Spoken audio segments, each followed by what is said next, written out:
The Trump administration's patience is wearing thin after months of waiting for Democrat-led states to turn over data on their SNAP benefit recipients. 28 states and Guam have provided the files, but about 21 states are still holding out.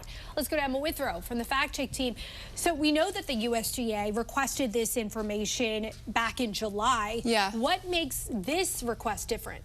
So states have always needed to hand over at least some sort of SNAP data to the federal government, but this call from USDA really just takes it a step further. So it's not exactly like a simple standard request because they're asking for a full caseload of personally identifiable information. So what does that mean? That means like names, social security numbers, birthdays, addresses, pretty much for everybody who gets SNAP benefits. So this is kind of the first thorough request that we've seen of this kind. And I understand we're told that the purpose of these requests are to root out fraud and abuse of the system. Explain the legal pushback from the states that are not handing over this data. Yeah, so there's a few reasons on why the states don't think they should be handing this over. So number one being privacy concerns. They're worried about transmitting huge volumes of sensitive information, which could, increase in the risk of an event of a breach. They also think the data could be used for other purposes like immigration enforcement when we've seen these, mass deportations.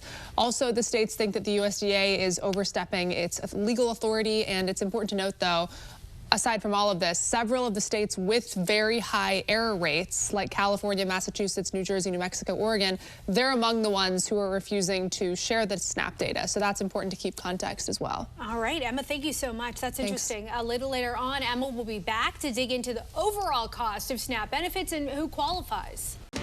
21 states are still refusing to turn over data on SNAP benefit recipients despite the Trump administration's threats of funding cuts. Let's go to Emma Withrow from the Fact Check team. And as we know, SNAP is one of the largest safety net programs in the country. Yeah. It begs the question, how much is this costing taxpayers? Quite a bit of money. So the federal government spent about $99.8 billion on SNAP last year, meaning 2024. It's obviously a massive program that serves about 41.7 million people a month.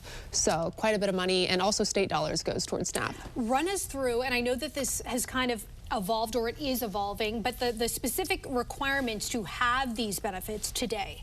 Yeah, so the rules are set at the federal level. It's not set by the states. And according to USDA, households generally need to earn less than 130% of the federal poverty line gross income. So for like a family of three, that's about $2,800 a month. Only U.S. citizens and certain immigrants, like people who are seeking asylum or refugees, can qualify for it. So undocumented immigrants can't receive SNAP. And then most able-bodied adults without dependents need to work about 80 hours a month, to participate in this program, to stay eligible and to be able to participate. They can't just not be working and still receive the benefits. Well, speaking of work, we know some new requirements went into effect earlier this month with regard to work requirements. So we will be watching this closely. Emma, thank you. Thanks. And for more on this Fact Check team topic, including links to Emma's sources, scan the QR code or visit thenationaldesk.com.